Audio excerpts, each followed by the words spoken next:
शादीशुदा लोगों को एक बड़ी सीख देने वाली कहानी।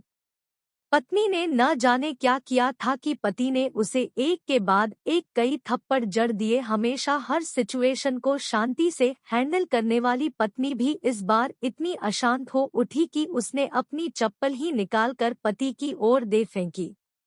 चप्पल पति के बालों को छूते हुए निकल गई। ये किस्सा यहीं पर खत्म हो सकता था, मगर पति ने इसे अपनी मर्दानगी का विषय बना लिया और बात बद से बदतर होती चली गई। रिश्तेदारों ने भी आग में घी का काम किया।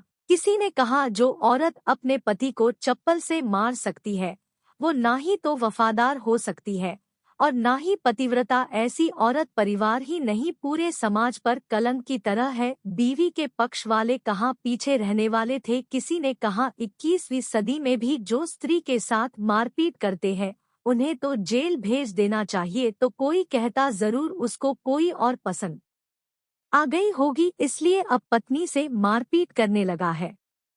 बात कोर्ट तक पहुंच गई। दोनों पक्षों ने एक दूसरे के खिलाफ केस फाइल कर दिया।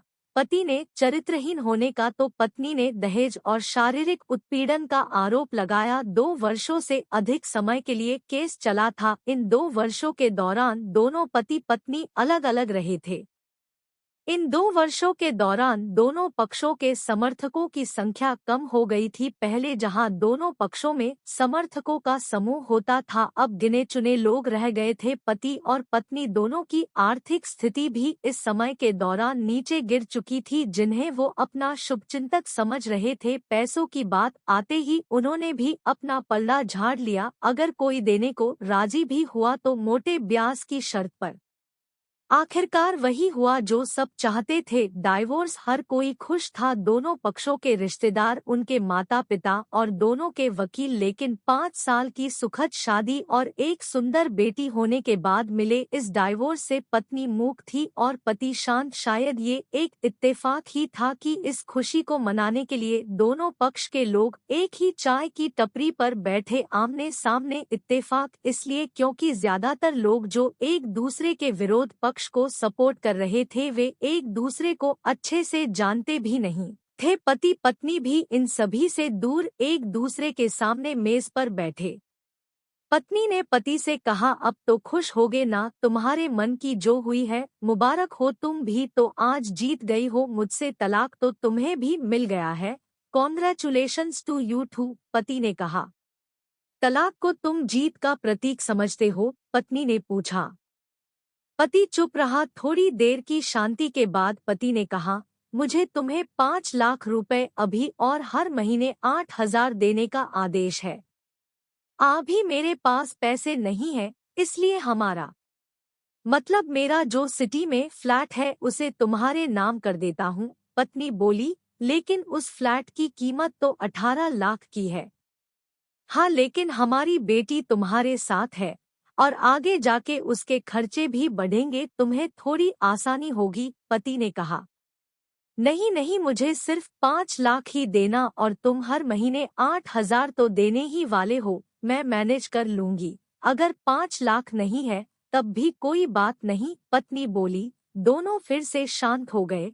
पति सोचने लगा, कितनी भोली और समझदार है ये औरत, जो कुछ समय पहले तक मेरी पत्नी थी और अब अनजान। ये वही है जो कम से कम खर्चे में घर चलाती और पैसे बचाकर मेरे जन्मदिन और बर्थडे पर हमेशा मेरे लिए नए कपड़े खरीद लाती। कभी बीमार भी हो जाती तो पैसे बचाने के लिए मुझे मालूम न होने देती और घरेलू नुस्खों से अपना इलाज कर लेती। मगर घर में कोई और बीमार होता तो तुरंत डॉक्टर के पास लेकर जाती। मेरी ही मति मारी गई थी, मैं ही अपनी झूठी मर्दानगी के चक्कर में इतनी बड़ी गलती कर बैठा। पत्नी के दिमाग में भी उथल पुथल चल रही थी। अभी भी वैसा का वैसा ही है, पहले भी खुद से ज्यादा हमारे बारे में सोचता था और अब भी वही कर रहा है। ये वही आदमी है जो मुझे एक्सीडेंट से बचाने के लिए खुद मोटरसाइकिल के आगे कूद पड़ा था और अपनी उंगली तुड़वा बैठा था। पता नहीं कौन सी मनहूस घड़ी में मैं झगड़ा कर बैठी। पति ने मौन तोड़ते हुए पूछा, अब तुम्हारे कमर का दर्द कैसा है? ज्यादा तकलीफ तो नहीं होती? पत्नी हल्का सा मुस्कराई और बोली, अभी भी होता है, अब तो पेट में भी क्रैम्स उठते हैं। वो तो होगा ही, तुम योगा या कसरत भी तो नहीं करती हो। अब किसी गायनेकोलॉजिस्ट को जरूर दिखा देना, पति ने कहा। तुम बताओ, तुम्हारा अस्थमा कैसा है? अब क्या अब भी दौरे पड़ते हैं? पत्नी ने पूछा। हाँ पड़ते हैं, पहले से ज्यादा, क्योंकि अक्सर इन्हेलर भूल जाया करता हूँ याद दिलाने के लिए, तुम जो नहीं हो। अब पति बोला।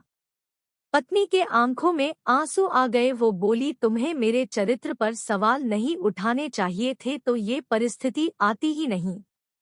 हाँ मैं जानता हूँ तुम बहुत अच्छी हो, मुझसे गलती हो गई, बहुत बड़ी गलती, मैं लोगों के बहकावे में आ गया था। पति बोला, तुमने भी तो मुझ पर दहेज का इल्जाम लगाया था। वो बोला, गलत था और इस बात का मुझे भी पछतावा हुआ। पत्नी ने कहा। पति कुछ कहना चाह रहा था लेकिन हिचकिचा रहा था। पत्नी ने पूछा, कुछ कहना चाहते हो? वो बोला, क्या सब पहले जैसा नहीं हो सकता? क्या मतलब? पत्नी बोली, मतलब कि हम फिर से पहले की तरह पति पत्नी बनकर, सच्चे दोस्त बनकर नहीं रह सकते? पति बोला। पर ये डाइवोर्स के पेपर पेपर दिखाते हुए पत्नी ने कहा। फाड़ देते हैं? पति ने अपने पास रखे डाइवोर्स के पेपर फाड़ते हुए कहा। पत्नी ने भी अपने पास रखे पेपर फाड़ दिए। सभी हैरान थे, वकील, रिश्तेदार और माँ बाप। पति पत्नी दोनों एक दूसरे के हाथ में हाथ पकड़े अपने घर की तरफ चले गए। दोस्तों, ये कहानी उन हर पति पत्नी के लिए बड़ी सीख है जो छोटी छोटी बातों पर लड़ते हैं और इन झगड़ों को बड़ा बना के अलग होने का डिसीजन लेते हैं। प्यार और झगड़ा तो एक सिक्के के दो पहलुओं की तरह है, दोनों को स्वीकार करना होगा, तभी ये पवित्र रिश्ता उसकी मंजिल तक पहुंचे।